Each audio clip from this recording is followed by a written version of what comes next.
How to hire a salesperson. Hi, my name is Ronald Hughes. I am the Innovation Director of a company called Skills Assessment Academy. I want to talk to you a little bit about how to hire a salesperson. And that differs for different people, so listen up and listen closely. Okay, first off, I'm not going to cover the recruitment process. The recruitment process and the selection process are separate issues altogether. Recruitment is about how you advertise your opportunity and how you attract someone to come to work for you. And I'm going to leave that for another time. There are a lot of companies out there that are very good at that, and there are a lot of consultants out there that can offer you the type of advice that you would need there. So let's start with skills, knowledge, and identity.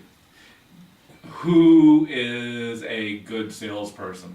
First off, the skills, that's something that is learned. Skills are something that can be trained and it can be changed. So you can work with somebody's skills. It is a good idea to have a good understanding of the skill level, the type of skills, the background that the person has, and it probably is a good idea to spend a few days working with anybody whom you're thinking about recruiting. We run assessment centers at Skills Assessment Academy. We spend a week with every applicant that we deal with, and we deal with all sorts of ranges of communication skills, from customer service, salespeople, to supervisors, managers, leadership issues. So the first thing is the skills. Salesperson needs to understand the sales process. That involves questioning, that it involves identifying a customer's needs, and that it involves the ability to identify how your product or service fulfills the needs of the customer. They're not going to understand how your particular product or service fulfills those needs until such time as you train them how that works. And it really is something that has to be conveyed by somebody who is good at skills training.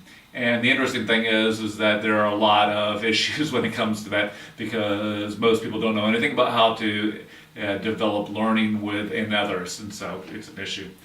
So let's go to the second thing, the skill, knowledge. Yeah, so the knowledge comes down based around their previous life experience, and then their identity. Identity is about how someone is currently, how they are formed, and where they're going in the future.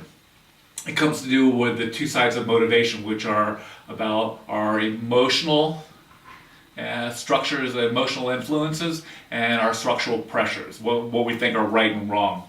And so it's important when you're analyzing and looking for a salesperson that you understand the key aspects of what makes or can break a salesperson.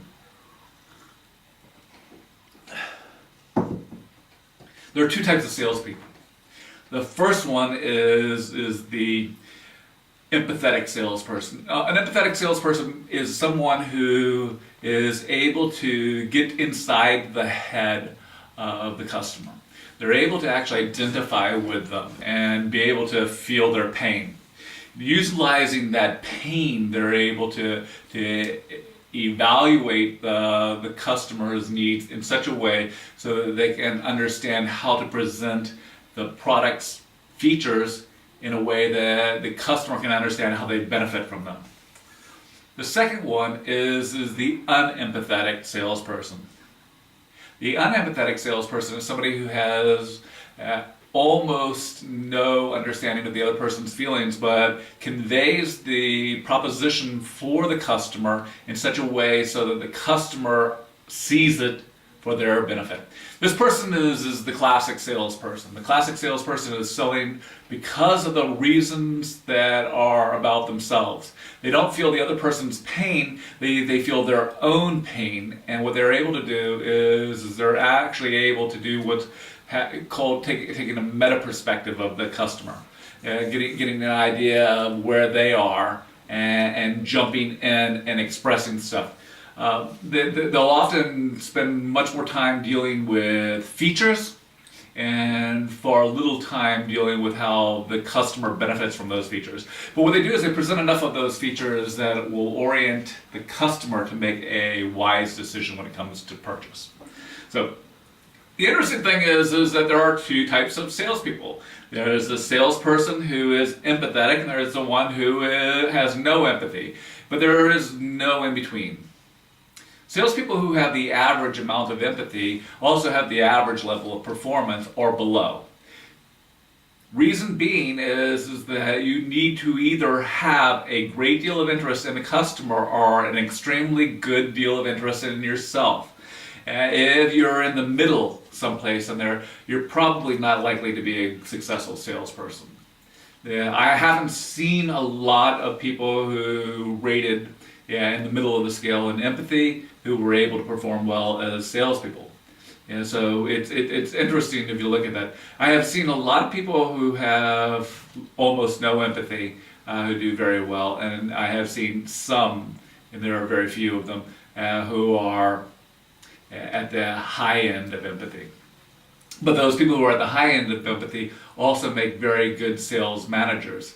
Now the problem is that if you have a team that's built up of existing high empathy salespeople and you hire a low empathy salesperson to go into the organization, you're going to have a structural difficulty within the structure of your organization, which means that you're going to have people who are motivated in totally different ways working together, and what you'll find is that conflict will cost you money.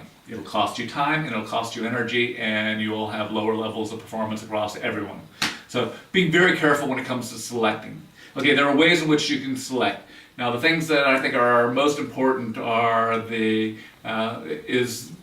what's funny is the old-fashioned sell me this pen. Problem with that process is that the salesperson has to have had knowledge elsewhere.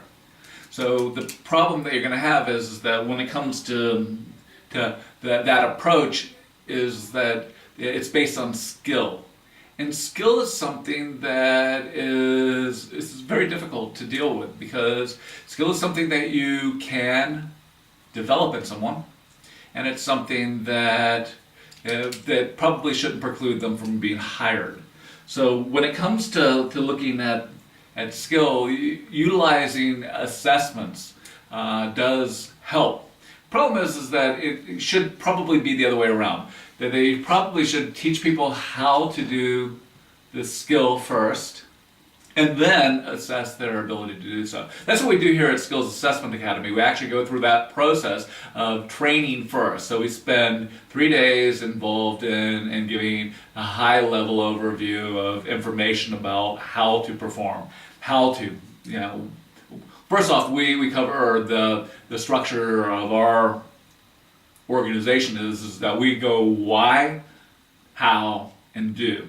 So what we do is we run a structure of assessing people based on information that we've given them. So if you run through a structure of getting the person to ask questions, to identify needs, to create or present features, advantages, and then show the customer how they benefit, handle any objections and ask for the order, if you can get them to structure through that and deliver, then you're doing well. Now, empathy, how you actually assess empathy, is probably one of the most difficult things. I use something called identity structure analysis that we use to look at it, and empathy comes out quite nicely in ISA formatted assessments. There are some empathy tools that are used through psychometrics. I'm not very aware of which ones are the best. I didn't have a great deal of luck with them. If you're looking at how to do assessment, contact us. Otherwise, there are a number of organizational consultants,